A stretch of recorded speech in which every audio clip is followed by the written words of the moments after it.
అందరికీ నమస్కారం. తెలుగు కథామాలకు స్వాగతం. ఈరోజు నుంచి వారధి అనే సీరియల్ చదువుకుందాము. వ్రాసిన వారు ద్వివేదుల విశాలాక్షి గారు. ఈ సీరియల్ 1967 ఆంధ్రప్రభ వారపత్రికలో ప్రచురించబడినది.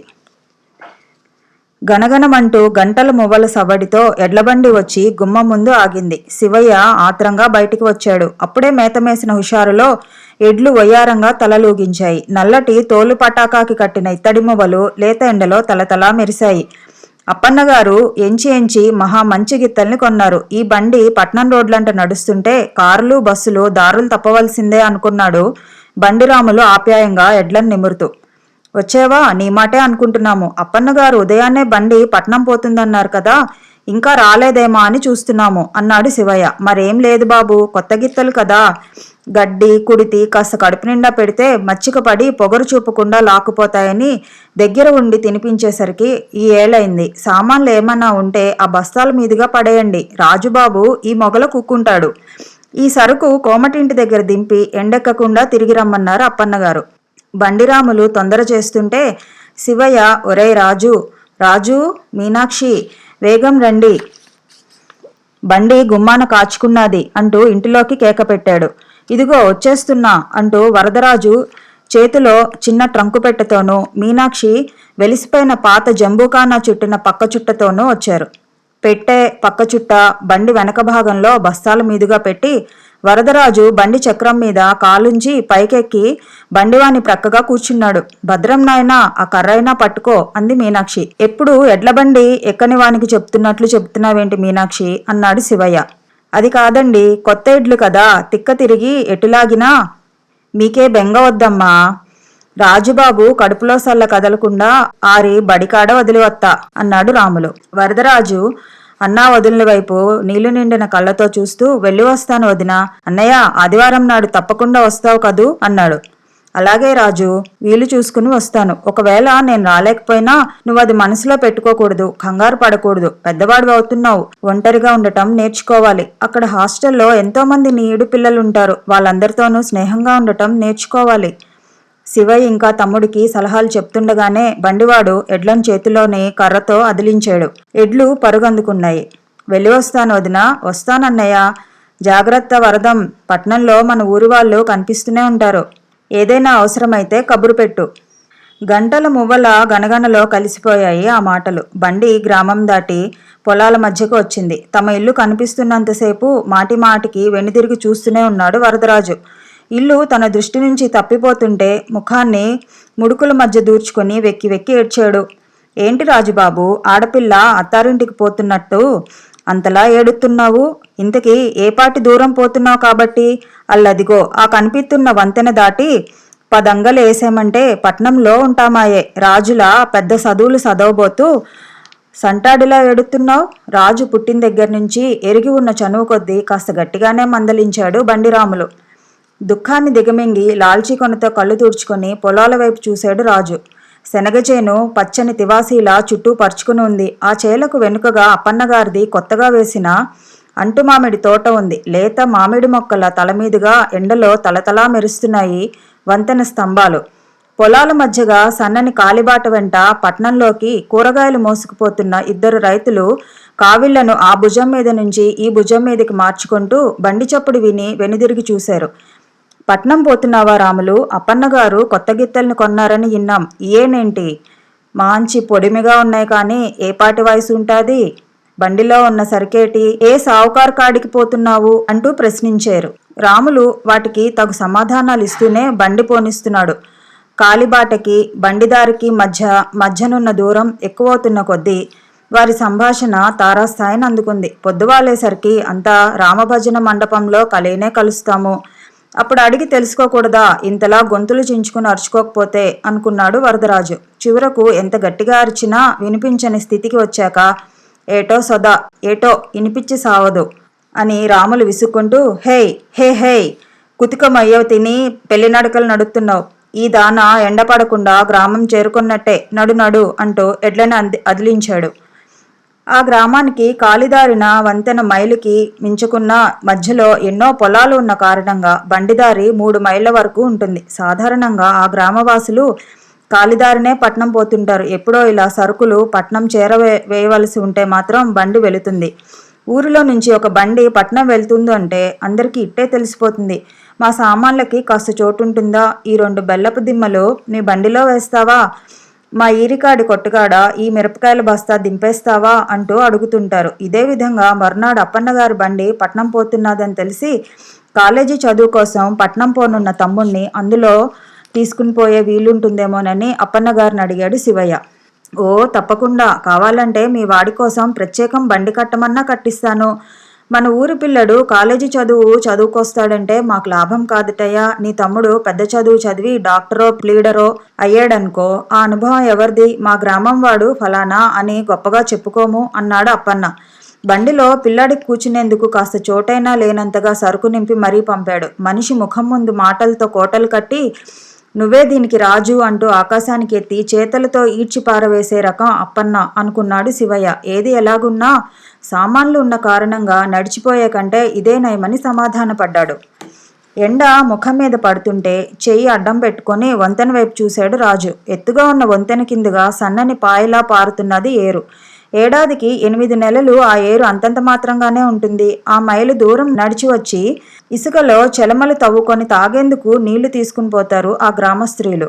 ఊళ్ళో 1-2 నూతులున్నా వాటిలో నీరు ఉప్పగా ఉంటుంది. వంటకి పనికిరాదు. ఎండైనా వానైనా ఆ ఏటి నీరే ఆ గ్రామస్తులకు గతి. వర్షాకాలంలో కాస్త ఒడ్డుదాకా వస్తుంది ఏరు. ఎంతలో వచ్చిందో మళ్ళా అంతలోనే తీసిపోతుంది. వంతెన ఉన్నంత మేర ఏరు నిండుకొని పారటం వరదరాజు ఎన్నడూ చూడలేదు. ఇంత చిన్న ఏరుకి అంత పెద్ద వంతెన ఎందుకు కట్టారో అని చాలాసార్లు అనుకునేవాడు. కానీ ఎప్పుడో 1-2 సార్లు ఆ ఏటికి వరద వచ్చి ఆ గ్రామాన్ని చాలా వరకు ముంచేసిందట. ఆ వరద రోజుల్లో వంతెన మీద నుంచి కూడా నీళ్లు పారాయంటారు అది చూసినవారు. వంతెన మొదట్లో ఉన్న ఎత్తు ఎక్కుతున్నది బండి. మామిడి తోటలో నుంచి ఎవరో తనని పిలిచినట్లు వినిపించింది వరదరాజుకి. ఆ పిలుపు కూడా వదిన పిలిచినట్లు, నాయనా వరదం అన్నట్లు వినిపించింది. తటాలన బండిలోంచి పక్కకి వంగి చూశాడు రాజు. బండి గూడుకున్న వెదురు కర్ర కణత మీద తగిలింది. బాధకి గట్టిగా చేత్తో అదిమి పట్టుకున్నాడు. వేడిగా చేతికి తగిలింది. ఎర్రని రక్తం చూసుకొని రాజు కంగారు పడ్డాడు. అయ్యో ఎంత రక్తం! ఇప్పుడు ఏమిటి చేయటం? కొత్తగా వదిన కుట్టి ఇచ్చిన జేబు రుమాలు జ్ఞాపకం వచ్చింది. లాల్చీ జేబులో నుంచి దాన్ని పైకి లాగి దెబ్బ తగిలిన చోట అదిమి పట్టుకున్నాడు. ఏటైంది రాజుబాబు? చుట్టముట్టించుకునే కార్యక్రమంలో ఉండి యథాలాపంగా అడిగాడు బండివాడు. ఏమీ లేదు, ఎవరో నన్ను పిలిచినట్లు వినిపిస్తే చూశాను. వదిన పిలుపులా ఉంటే ఏటికి నీళ్ళెక్కాన్ని వచ్చిందేమో అని. వదినమ్మా, నీళ్లు సీకటితోనే ఎత్తుకుపోతుంది కదా, ఈ ఏలప్పుడు ఎందుకు వస్తుంది? తిన్నగా కూకో. అటు ఇటు కదిలితే ఏ పేడైనా చేతిలో గుచ్చుకుంటే మీ వదినమ్మ నన్ను ఆడిపోస్తుంది అన్నాడు రాములు. అంతలో తిరిగి వరదం అన్న పిలుపు వినిపించింది. ఈసారి ఆ పిలుపు రాములకు కూడా వినిపించింది. నిజమే, ఏదో పిలుతున్నట్టుగానే ఉంది అంటూ బండి ఆపి అటు ఇటు చూశాడు. ఇదిగో మా వదినే అని బండి మీద నుంచి ఒక్క గెంతు గెంతాడు రాజు. పాత చీరగుడ్డతో చుట్టిన చిన్న మూట పట్టుకొని వడివడిగా నడిచి బండివైపే వస్తున్నది మీనాక్షి. దాన్ని నడక అనే కంటే పరుగు అంటే సరిపోతుంది. ఏటిగాలికి ఎగిరిపడిన జుట్టు ముఖం మీద చెమటలతో అంటుకుపోయింది. దగ్గర పడుతున్న మరిదిని చూస్తూ పైట కొంగుతో చెమట తుడుచుకుంటూ వరదం అని ఇంకొకసారి పిలిచింది మీనాక్షి. రాజుకి తన కణతకి తగిలిన దెబ్బ జ్ఞాపకం వచ్చింది. దానిని వదిన చూస్తే ఇంకేమైనా ఉందా? వదిన దగ్గరికి వచ్చేస్తున్నది. ఇప్పుడేం చేయాలి అనుకున్నాడు. రక్తం మరకలు పడిన రుమాలు జేబులో కుక్కివేశాడు. నేలకి వంగి పిడికెడు బుగ్గి తీసి దెబ్బ తగిలిన చోట రక్తం కనిపించకుండా అంటించాడు. పరుగుతో వెళ్ళి వదిన్ని కలుసుకున్నాడు. ఏమైంది వదిన? ఇంత దూరం ఎందుకు వచ్చావు? పూర్ణ లేచిందా? జ్వరం ఎలా ఉంది అంటూ ఆత్రంగా ప్రశ్నించాడు. శివయ్య కూతురు పూర్ణ. 4 ఏళ్ల పిల్ల. చిన్నాన్నంటే ప్రాణం. చిన్నాన్న పట్నం వెళ్ళిపోతాడంటే నేను చిన్నాన్నతో పట్నం పోతానంటూ రాగం పెట్టేది. ఆ పిల్లకి వారం రోజులై రాత్రిపూట కొంచెం జ్వరం తగులుతున్నది.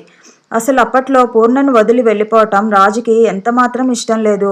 అప్పటికే కాలేజీ తెరిచి 4-5 రోజులైందని, వెంటనే వెళ్ళకపోతే అనవసరంగా పాఠాలు పోతాయని అన్న తొందర చేసి రాజుని ప్రయాణం కట్టించాడు. పూర్ణ నీ కోసం ఏడుస్తున్నది. ఇంకో రోజు పోవచ్చులే, వెనక్కి తిరిగిరా అంటుందేమో వదిన అని ఆశతో చూశాడు రాజు. రాజుకి పట్నం పోవటం ఎంతమాత్రం ఇష్టం లేదు. స్కూల్ ఫైనల్ పాస్ అయ్యాడు. ఈ చదువు చాలదా? హాయిగా అన్నయ్యతో పాటు తను ఆ ఊళ్ళోనే ఉండి పొలం చూసుకుంటే సరిపోదు? పట్నంలో ఏం గొప్ప ఉందని అంతా పడిచేస్తారు అనుకునేవాడు. ఆ గ్రామంలో 5వ తరగతికే చదువు ఉంది. ఆ పై చదువు పట్నంలోనే చదివాడు వరదరాజు. రోజూ ఉదయాన్నే చద్ది అన్నం తినిపోయి సాయంకాలానికి తిరిగి వచ్చేవాడు. వదిన అతనికి మధ్యాహ్న ఫలహారం కోసం జంతికలో, చెక్కిలాలో, చేగోడీలో, మినప సున్నుండలో, అరిసెలో, అప్పాలో ఏదో ఒకటి చేసి ఉంచి ఇచ్చేది. అవి 2 తిని కడుపు నిండా ఇన్ని మంచినీళ్ళు తాగేవాడు రాజు. అదేం తిండిరా, పట్నంలో హాయిగా ఇన్ని కాఫీ హోటళ్లున్నాయి. వేడివేడిగా ఇడ్లీ, దోశ తింటే బాగుంటుంది. దాంతోపాటు కాఫీ కూడా తాగితే మజాగా ఉంటుంది. మీ అన్నయ్య మరీ అంత పీనాసిలా నీ చేతిలో కాణీ అయినా పెట్టడేం? పోనీ నువ్వే అడుగు, అడిగితే ఇవ్వనంటాడా అనేవారు తోటి పిల్లలు. నాకు ఇవే బాగుంటాయి, మీకు కావాలొస్తే మీరు పోయి తినండి, నేను రాను అనేవాడు రాజు. స్కూలు విడిచిన తర్వాత తోటి పిల్లలు బజార్ల వెంట, పార్కుల వెంట తిరుగుతుంటే వరదరాజు ఇంటి ముఖం పట్టేవాడు. అక్కడ గోడల మీద మంచి సినిమా బొమ్మలున్నాయి, పోయి చూద్దాంరా. అసలు మీ వదినమ్మ 6 కొట్టకుండా ఇంటికి రావాలంటే మాత్రం నువ్వు వెళ్ళిపోవాలా ఏం? మా అమ్మ మాత్రం చెప్పలేదు అన్న రాజు వినిపించుకునేవాడు కాడు. ఆ పిల్లడికి బజారులో గోడల మీద సినిమా బొమ్మలు చూడటం కన్నా వదిన వంట చేస్తుంటే దగ్గర కూర్చుని కబుర్లు చెప్పటం ఇష్టంగా ఉండేది. పల్లె ప్రజలంతా ఘనంగా చెప్పుకునే పట్నం మీద రాజుకి ఏ కారణం వల్ల గురి కుదరలేదు. అందుకే పట్నంలో ఉండి చదువుకోవటం అంటే ముఖం వేలవేశాడు. నాకు మరి చదవాలని లేదు వదినా అన్నాడు. రాజుకి చదువు మీద విముఖత ఎందుకు కలిగిందో మీనాక్షి గ్రహించింది. ఊరి పొలిమేర దాటి బయటి ప్రపంచంలో కాలు పెట్టేందుకు మగపిల్లడు భయపడటం మంచి విషయం కాదనుకుంది. రోజులు మారిపోతున్నాయి. ఏ ఊరు వారు ఆ ఊరికే ముడివేసుకుని కూర్చునే కాలం తరలిపోయింది. మనిషి బాగుపడి బ్రతకాలంటే నలుగురితో కలిసిమెలిసి జీవించటం, 4 సంగతులు నేర్చుకోవటం అవసరం అనుకుంది. రాజు మాటకి తను ఇప్పుడు అవునంటే ఎందుకు పనికిరాని పిరికివాడిగా తయారవుతాడు. నయాన్నో భయాన్నో చదువులో పెడితే అటు చదువు, ఇటు నలుగురిలో తిరగటం కూడా నేర్చుకుంటాడు. భార్య మాటలతో తను ఏకీభవించాడు శివయ్య. కానీ రాజుని ఒప్పించే పని మాత్రం ఆమెకే అప్పగించాడు. నీకు చదవాలని లేదంటున్నావు, కానీ నాకు మాత్రం మా రాజు పెద్ద చదువులు చదివి పెద్ద ఉద్యోగస్తుడైతే సంతోషంగా ఉంటుంది. నీకు తెలియదు కానీ రాజు, నాకో తమ్ముడు ఉండేవాడు. వాడు కొంత చదివి నీలాగే తనకి చదవాలని లేదన్నాడు. నేను చెప్పిన మీదట అలాగే చదువుకుంటానక్కా అన్నాడు. కానీ మా నాన్నగారికి డబ్బు లేక వాడిని చదివించలేకపోయారు. అప్పటి నుండి నాకు ఈ కోరిక తీరనే లేదు అంది మీనాక్షి. రాజుకి ఒక మంచి ఆలోచన వచ్చింది. అన్నయ్య తన చదువుకి డబ్బు ఖర్చు చేయబోతున్నాడు కదా, ఆ సొమ్ముతో వదిన తమ్ముడిని చదివిస్తే సరి. ఉత్సాహంగా ఆ మాట వదినతో చెప్పాడు. వాడు చచ్చిపోయాడు రాజు అంది మీనాక్షి. అయ్యో పాపం, అలాగా అంటూ సానుభూతి చూపించాడు. మీనాక్షి రాజు మాట విననట్లు చెప్పుకుపోసాగింది. పోనీ నాకు కొడుకన్నా ఉంటే వాడిని చదివించి కోరిక తీర్చుకునేదాన్ని. కొడుకు లేడు కాబట్టే నిన్ను బతిమాలుకోవలసి వస్తున్నది అన్న ధోరణిలో అంది ఆ మాట. ఎంత పని జరిగింది, చక్కగా వదినకి ఒక కొడుకు పుడితే తనకి బాధ లేకపోయేది కదా అనుకున్నాడు రాజు. అంతలో రాజుకి చక్కని ఆలోచన వచ్చింది. వదినా మన పూర్ణం చదివిద్దాం. మా స్కూల్లో ఎందరో ఆడపిల్లలు కూడా చదువుతున్నారు అన్నాడు ఉత్సాహంగా. పూర్ణ ఆడపిల్ల కదా వరదం, కొంతవరకు చదివించి దానికి పెళ్లి చేయాలి. ఇంతకీ పూర్ణ ఎప్పటికి పెద్ద అవుతుంది?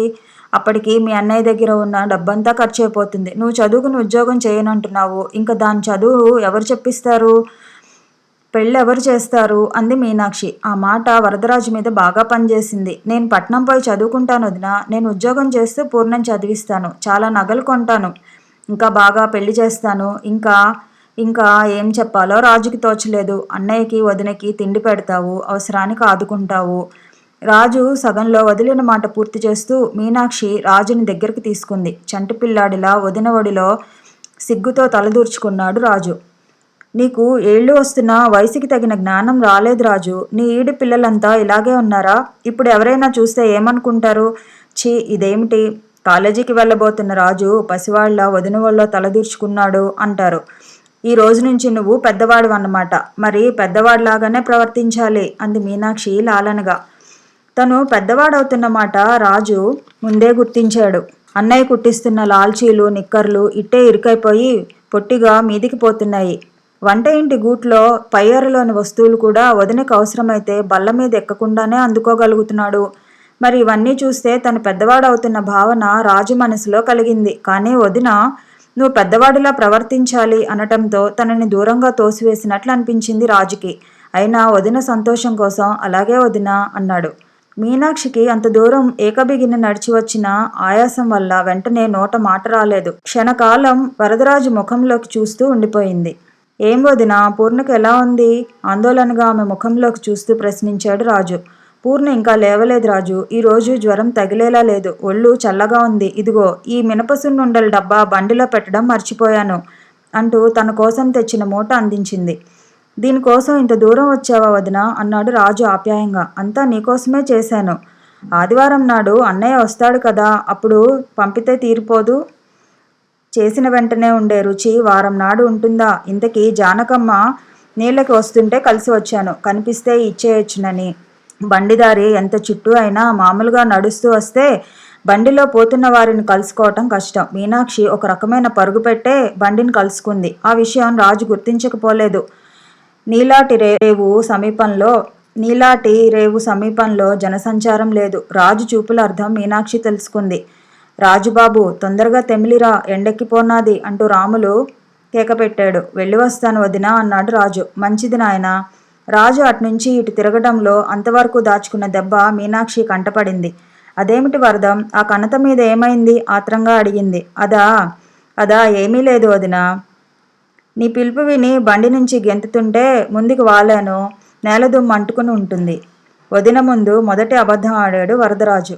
మీనాక్షి ఇల్లు చేరేసరికి పూర్ణను భుజం మీద వేసుకుని శివయ్య వీధి వరండాలో పచార్లు చేస్తున్నాడు. ఎక్కడికి వెళ్ళావు? పూర్ణ లేచి నీకోసం ఏడుస్తున్నది అన్నాడు శివయ్య. అప్పుడే స్నానం చేసి వచ్చినట్లు చెమటతో తడిసున్న భార్యను చూస్తూ కడుపులో గలగలమంటే అలా బయటికి పోయాను అంది మీనాక్షి. మీనాక్షి చేతి వంక చూశాడు శివయ్య. చేతిలో చెంబు వంటిదేదీ లేదు. తను అబద్ధం ఆడి పట్టుబడిపోయానని తెలుసుకుంది మీనాక్షి. రాజు కనిపించాడా? బండి ఇంకా చాలా దూరం పోయి ఉండదు. ఆమె ఎక్కడికి వెళ్ళిందో తనకు తెలుసునన్నట్లు చూస్తూ ప్రశ్నించాడు శివయ్య. ఆ మాట వినట్లే భర్త చేతిలో నుంచి పిల్లని తీసుకుని ఇంట్లోకి వెళ్ళిపోయింది మీనాక్షి. భార్య పోయిన దిక్కే చూస్తున్న శివయ్యని, శివరామయ్య తమ్ముడు పట్నం వెళ్ళిపోయాడా అని పలకరించాడు దారిని పోతున్న లక్ష్మయ్య. బాబు ముఖం చూస్తుంటే తెలవలా, మళ్ళా వేరే అడగాల? అయినా ఈ రోజుల్లో నీలాంటి వాళ్ళు అరుదు బాబు. సవతి తమ్ముణ్ణి ఈ విధంగా ఎవరు చూస్తున్నారు అన్నాడు అసిరిగాడు. ఏంటిరా అసిరిగా, రాజుబాబు మాటేనా అంటున్నది? ఆడిని తమ్ముడేంట్రా, కన్న కొడుకులా చూసుకుంటున్నారు కదరా శివయ్య బాబు అన్నాడు దారిని పోతున్న గంగులు మాటల్లో తలదూర్చి, కొడుకు అన్న మాట ఒత్తి పలుకుతూ. శివయ్య నుంచి సమాధానం ఆశించకుండానే లక్ష్మయ్య వెళ్ళిపోయాడు. పట్నంలోని పలకరింపులకు ఓ అర్థమంటూ ఉండదు. ఎదురుకుండా పెట్టె మూట పట్టుకుని అప్పుడే బండి దిగుతున్న మనిషిని ఎప్పుడు వచ్చావు అంటూ పలకరిస్తారు. వస్తాదులా ఉన్నవాడిని పట్టుకొని అప్పుడేదో జ్వరం వచ్చిందని విన్నాను, ఇప్పుడు ఆరోగ్యంగా ఉన్నావా అని అడుగుతారు. ఏదో ఒకటి మాట్లాడాలన్న అలవాటు తప్పితే వాటికో వావి వరుస ఉండవు. ఎదుటి మనిషిని గుర్తించేమన్న తృప్తి ఒకటే.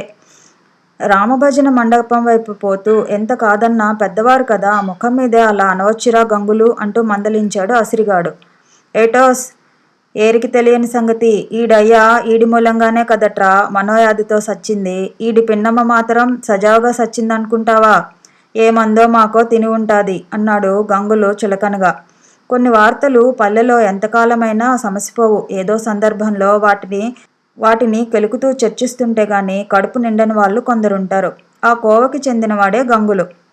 శివయ్య తండ్రి పేరు రత్తయ్య. శివయ్య 6 ఏళ్లవాడుగా ఉండగానే తల్లి చనిపోయింది. ముసలి ముత్యాలమ్మ ఒక కంట కోడలి చావుకి ఏడుస్తూ ఒక చేత కొడుక్కి మణిమడికి ఇంత ఉడికేసి పెడుతుండేది. ముత్యాలమ్మ బ్రతికి ఉన్నంతకాలం కొడుకుని తిరిగి పెళ్లి చేసుకోమని పోరుతుండేది. రత్తయ్యకి చచ్చిపోయిన భార్య మీద ముంచుకుపోయే అభిమానం లేకపోయినా ఏ కారణం వల్లనో తిరిగి పెళ్లి చేసుకునేందుకు మాత్రం మనసు సమాధాన పడేది కాదు. చస్తే నీళ్లు పోయటానికి కొడుకున్నాడు, నీవింత ఉడకేసి పడేస్తున్నావు, మళ్ళా ఎవరికో పుస్తక తేకపోతేనేం అనేవాడు తల్లితో. శివయ్యకి 10 ఏళ్లు నిండేసరికి ఒక రాత్రికి రాత్రి కలరా వచ్చి కన్నుమూసింది ముసలి ముత్యాలమ్మ. అది మొదలు తండ్రి కొడుకు ఒకరికొకరం అనుకునేటట్లు ఇంటి పనులు పొలం పనులు చూసుకుంటూ కాలం గడిపారు. ముత్యాలమ్మ వచ్చిపోయాక రత్తయ్యకి పెళ్లి చేసే బాధ్యత గ్రామ పెద్దలు అందుకున్నారు. ఎవరు ఏమి చెప్పినా ఇంకా నాకు పెళ్ళేమిటి, మా శివన్నకే ఒక మంచి పిల్లని చూసి ముడిపెట్టేస్తే సరే అనేవాడు రత్తయ్య నవ్వుతూ. శివయ్యకి 17 ఏళ్లు వచ్చిన దగ్గర నుంచి సంబంధాలు చూడడం మొదలుపెట్టాడు రత్తయ్య. ఏమిరా శివ, ఈ పిల్ల బాగుందిరా, ఈ పిల్ల నీకు నచ్చుతుందిరా అంటూ కొడుకుని రోజు ప్రశ్నిస్తుండేవాడు. నీకు నచ్చితే నాకు నచ్చినట్లే, స్థిరం చేసుకురా అనేవాడు శివయ్య. శివయ్యకి 20 ఏళ్ళు వచ్చేసరికి రత్తయ్య 50వ పడిలో పడ్డాడు. 10 ఏళ్లుగా ఉడికి ఉడకని మెతుకులు కతికిన జిహ్వ కమ్మగా ఆడదాని చేతి వంట తినాలని కోరుకుంది. ఆ సంవత్సరం ఎలాగైనా శివయ్యకి పెళ్లి చేసి కోడల్ని ఇంటికి తెచ్చుకోవాలనుకున్నాడు రత్తయ్య. పక్క ఊళ్ళో ఏదో సంబంధం ఉందంటే చూడబోయిన రత్తయ్య వారం దాకా తిరిగి రాకపోవటం ఆ గ్రామంలో ఒక వార్త అయింది. ఏటైందో పోయి చూసి రాకూడదా శివయ్య అన్నారు కొందరు. చూసేందుకేముంది, చిన్నవాడు కాదు కదా, దారి తప్పిందికి ఏదో పని మీద ఆగిపోయి ఉంటాడు అన్నాడు శివయ్య. ఊరికి దూరంగా ఉన్న పొలంలో శివయ్య అరకతోలుతుంటే చిన్నిగాని కొడుకు బసవయ్య పరుగుతో వచ్చి మీ అయ్య వచ్చాడు అన్న వార్త అందించాడు. అటు తర్వాత చెప్పబోయే మాట కోసం ఆత్రంగా ఎదురు చూశాడు శివయ్య. తండ్రి వారం రోజుల పాటు ఆ గ్రామంలో ఆగిపోయాడంటే అన్నీ పూర్తిగా నిశ్చయించుకొని ముహూర్తం కూడా పెట్టించే వచ్చి ఉండాలి. ఎవరి పిల్లో ఎలా ఉంటుందో. కోడలు ఎరుపైతే కులమల్లా ఎరుపు అంటారు. తండ్రి కర్రి అమ్మాయిని తనకెంత మాత్రం నిశ్చయించుకురాడు. ముందటేడు కరణంగారి ఇంటికి వచ్చిన చుట్టాలమ్మాయిలా ఎర్రగా బుర్రగా ఇంకేమిట్రా సంగతులు అని అడిగేందుకు సిగ్గుపడ్డాడు శివయ్య. బసవయ్య ఆ కాస్త మాట అందించి ఉలుకు పలుకు లేకుండా శివయ్య ముఖం చూస్తూ ఉండిపోయాడు. ఏమిట్రా దెయ్యం పట్టినవాడిలా అలా మిడిగుడ్లు వేసుకుంటూ నన్ను చూస్తున్నావు? శివయ్య కసురుకున్నాడు. మరి మీ అయ్య? అవును, మా అయ్య వచ్చాడు. వచ్చి ఏటన్నాడు? ఏమైంది? ఏ మాట చెప్పకుండా ముంగిలా కూర్చున్నావేం? మీ అయ్య ఓ పిల్లని ఎంటబెట్టుకొచ్చినాడు. మనవాడి తీసుకొచ్చాడట.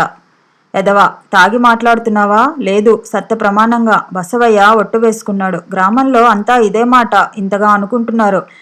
ఆడేదో రాజునాగా కొడుక్కి పెళ్లి చేయబోయి తనే తగులుకున్నాడు అంటున్నాడు కరణమయ్య. శివయ్యకి ఇక వినబుద్ధి కాలేదు. సరే, నువ్వు వెళ్ళిపో, ఈ పని పూర్తి చేసుకుని నేను వస్తాను అన్నాడు. నిజంగా తండ్రి పెళ్లి చేసుకున్నాడా? వారం రోజుల పాటు ఆ గ్రామంలో ఉండిపోయేందుకు ఇదే కారణమా? అమ్మ చచ్చిపోయి ఇంతకాలం అయ్యాక కోడలు ఇంటికి రానున్న ఈ సమయంలో ఇప్పుడు తను పెళ్లి చేసుకోవటం ఏం బాగుంటుందన్న ఆలోచనైనా లేకపోయిందా? కొడుక్కి పిల్లని వెతకబోయి తనే తగులుకుంటే గ్రామంలో నలుగురు నవ్వుతారనే సిగ్గైనా లేకపోయిందా? చీచి, ఈ మాట విన్నాక తనకే సిగ్గుగా ఉంది. వీడి అయ్యా ఇలా అని నలుగురు గుసగుసలాడుకుంటుంటే గ్రామంలో ఎలా తలెత్తుకు తిరగటం? దారి పొడుగున శివయ్య ఆలోచిస్తూనే ఉన్నాడు. ఊర్లో కాలు పెట్టగానే దారిని పోతున్న వాళ్ళు, ఇళ్ల గడపల్లో కూర్చున్న వాళ్ళు శివయ్యని జాలిగా చూడటం మొదలుపెట్టారు. ఆ చూపులు చూస్తుంటే శివయ్య ఒంటికి ఉప్పు కారం రాసుకున్నట్లు మండసాగింది. చీ కాకిమోక, ఏది వచ్చినా వీళ్ళకే కావాలి అని విసుక్కున్నాడు. ఇంటి గుమ్మంలో తండ్రి పొగాకు చీల్చి చుట్టుకుంటూ కనిపించాడు. వారం రోజుల్లో తండ్రిలో ఎంతో మార్పు వచ్చినట్లు అనిపించింది శివయ్యకి. వయసులో 10 ఏళ్లు వెనక్కిపోయినట్లు ఉన్నాడు మనిషి. శివయ్యను చూసి వచ్చావా అంటూ పలకరించాడు. ఆ అన్నాడు శివయ్య తండ్రి ముఖంలోకి చూస్తూ. ఆ పై సంభాషణ ఎలా సాగాలో, ఎవరు మొదలు పెట్టాలో ఇద్దరికీ తోచలేదు. ఊరంతా గుప్పుమంటున్న విశేషం ఇంట్లో ఉంటే తండ్రి చెప్పడా? అదంతా గాలి కబురే అయి ఉంటుంది అనుకున్నాడు శివయ్య. ఇంటి కోడల్ని తీసుకురాబోయి నేనే పెళ్లి చేసుకున్నానని ఎలా చెప్పడం అనుకున్నాడు రత్తయ్య. తండ్రి నోట ఎంతకీ మాట రాకపోవడం చూసి పైమీది బట్ట తీసి దులుపుతూ ఒంటి మీద నీళ్లు పోసుకుని వస్తాను అంటూ కాలు కదిపాడు శివయ్య. లోపల మీ పిన్ని ఉంది, నీళ్ల కాగు కింద మంట పెట్టమను, ఇద్దరం పోసుకుందాం అన్నాడు రత్తయ్య ధైర్యం తెచ్చుకొని. ఆ మాట ఎంతో సహజంగా రోజు జరుగుతున్న పనిలాగే తండ్రి తనతో చెప్పడంతో తెల్లబోయి చూశాడు శివయ్య. ఏందిరా అలా నోరు వెళ్ళబెట్టి చూస్తున్నావు? పోయి మీ పిన్నమ్మని పలకరించిరా అన్నాడు రత్తయ్య విసుగుదలతో.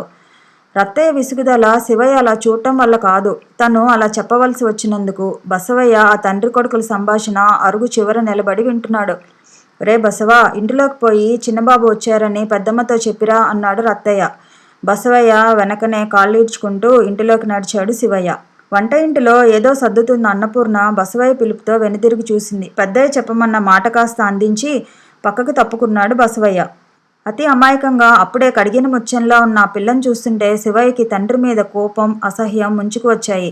ఇంత చిన్నపిల్లని నా పెళ్ళాం అంటూ నలుగురికి చూపుకునేందుకు సిగ్గైనా లేకపోయింది. ఆడది కావాలనుకుంటే అమ్మ పోగానే చేసుకోలేకపోయాడా? పోనీ ఈ వయసులో మనసు పుడితే తగిన ఈడుదాన్ని చూసుకోలేకపోయాడా? పిన్నట పిన్ని, తనకన్నా చిన్నదాన్ని తెచ్చి నీ పిన్నమ్మ అనగానే గౌరవభావం ఎలా కలుగుతుంది? తండ్రి చేసిన పనికి మనసులో ఇంకొకసారి తిట్టుకున్నాడు శివయ్య. ఆ పిల్లని చూస్తుంటే నేను నీ కొడుకును అంటూ నమస్కరించే బుద్ధి కాలేదు శివయ్యకి. ఈ పిల్ల ఇంకో రీతిగా ఈ ఇంట్లో కాలు పెడితే ఎంత ముచ్చటగా ఉండేది అనుకున్నాడు. రత్తయ్యకి పెరిగి పెద్దవాడైన కొడుకు ఉన్నాడంటే మహా అయితే తన ఈడువాడు ఉంటాడు అనుకుంది అన్నపూర్ణ. కాయ కష్టం వల్ల కండలు తిరిగిన శరీరంతో బలిష్టంగా ఒడ్డు పొడుగుతో ప్రాయంలో ఉన్న ఈ కొడుకును చూసేసరికి క్షణకాలం మతిపోయిన దానిలా కన్నార్పకుండా చూస్తూ ఉండిపోయింది. ఆ సమయంలో ఆమె మనసులో ఏ భావాలు పరవళ్ళు తొక్కాయో, ఏ ఇంద్రధనస్సులు ఆమె ఊహలకు రంగుల దిద్దాయో, అందని ఏ లోకాలకి ఆమె ఆశలు ప్రయాణించాయో చెప్పటం కష్టం. ఆ కళ్ళల్లో లేచిన కాంతి ఆకాశం మీద మెరుపుతీగలా అంతలోనే మాయమైంది. నిండు కొలనుల్లా నిర్మలంగా ఉన్నాయి ఆ కళ్ళు. తల్లి లేని 6 పిల్లలకు తనే తల్లి అయి ఇంటి పెత్తనం వహిస్తున్న అన్నపూర్ణకు ఆ సంపూర్ణ యవ్వనవంతుణ్ణి బాబూ అని సంబోధించి పిలిచేందుకు అట్టే సమయం పట్టలేదు. వయసుని మించిన అనుభవం ఆమెని అంతలోనే తల్లిగా మార్చింది. నీ పేరు శివయ్య కదు బాబూ అంది మృదువుగా. ఆమె మాటలతో శివయ్య కళ్ళ ముందునున్న పంచరంగుల చిత్రాన్ని ఎవరో గురిచూసి రాయిపెట్టి కొట్టినట్లయింది. శివరామయ్య కాస్త దురుసుగానే సమాధానం చెప్పాడు. అన్నపూర్ణ దానిని పట్టించుకొన్నట్లు పద, కాగులో వేడినీళ్లున్నాయి, బిందెలోకి తొర్లించి ఇస్తాను అంది. నాకు అలవాటే, నేను తొలుపుకుంటాను అంటూ పెరట్లోకి వెళ్ళిపోయాడు శివయ్య. కథ కొనసాగుతుంది. మళ్ళీ కలుద్దాము. ఈ వీడియో నచ్చితే లైక్ చేయండి, షేర్ చేయండి, కామెంట్ చేయండి. అలాగే ఛానల్ని సబ్స్క్రైబ్ చేసుకోండి. ధన్యవాదములు.